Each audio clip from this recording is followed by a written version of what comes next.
Please stand and join me for the Pledge of Allegiance. Ready, begin. I pledge allegiance to the flag of the United States of America and to the republic for which it stands, one nation under God, indivisible, with liberty and justice for all. Please remain standing. Yo prometo lealtad a la bandera de los Estados Unidos de América y a la república que representa una nación bajo Dios indivisible con libertad y justicia para todos. Pueden sentarse.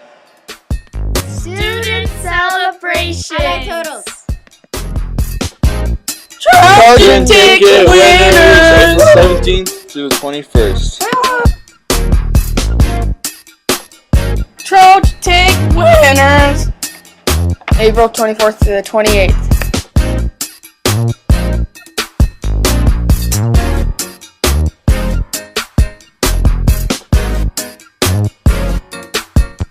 Do you have Trojan tickets? Yep. Turn them into the main office for a chance to win cool prizes. What's happening this week? Science Sage testing, Monday through Thursday this week. Books! Library open to students Tuesday, Wednesday, and Thursday from 3 to 4. Rewards assemblies will be this week. 6th grade will be on Tuesday. 7th grade will be on Wednesday.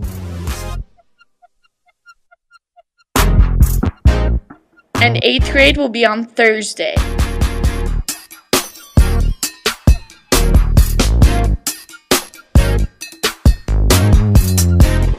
Eighth grade field trip to the Peace Park on May 5th. Yeah.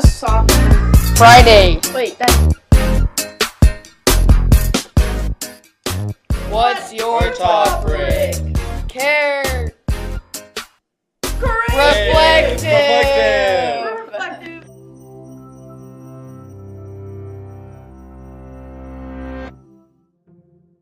How many times does the chorus repeat in your favorite song? And take a moment to think. How many times have you listened to it? Chances are you've heard that chorus repeated dozens, if not hundreds of times. And it's not just popular songs in the West that repeat a lot. Repetition is a feature that music from cultures around the world tends to share. So why does music rely so heavily on repetition? One part of the answer comes from what psychologists call the mere exposure effect. In short, people tend to prefer things they've been exposed to before. For example, a song comes on the radio that we don't particularly like, but then we hear the song at the grocery store, at the movie theater, and again on the street corner. Soon, we are tapping to the beat, singing the words, even downloading the track.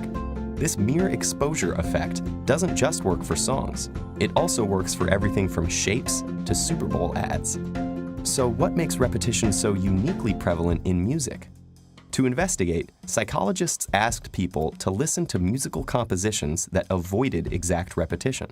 They heard excerpts from these pieces in either their original form or in a version that had been digitally altered to include repetition.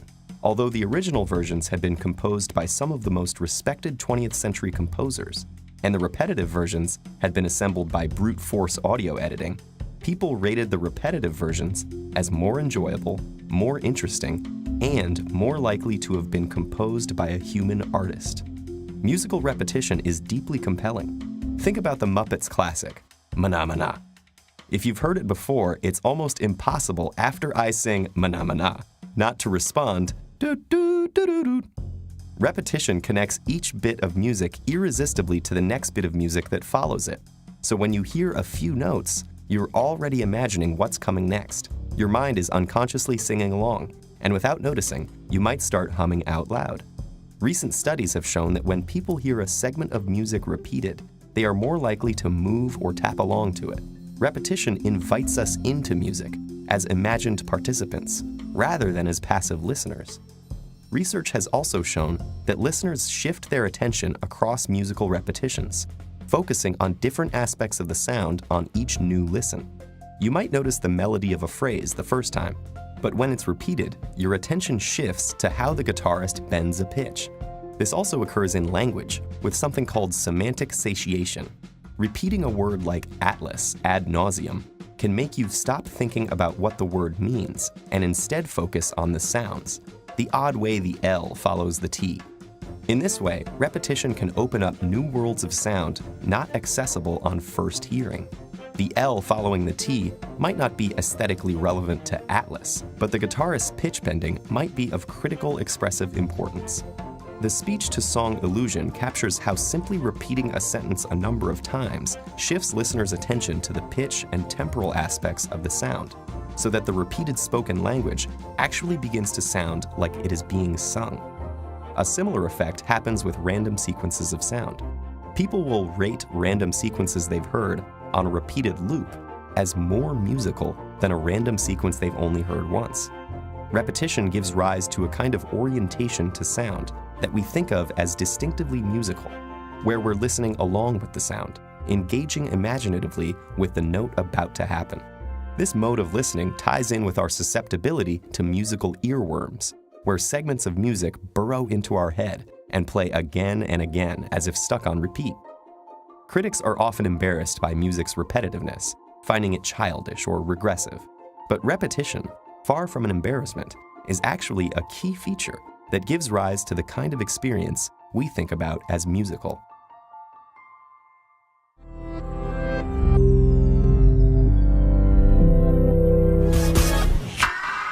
Success does not lie in results, but in efforts.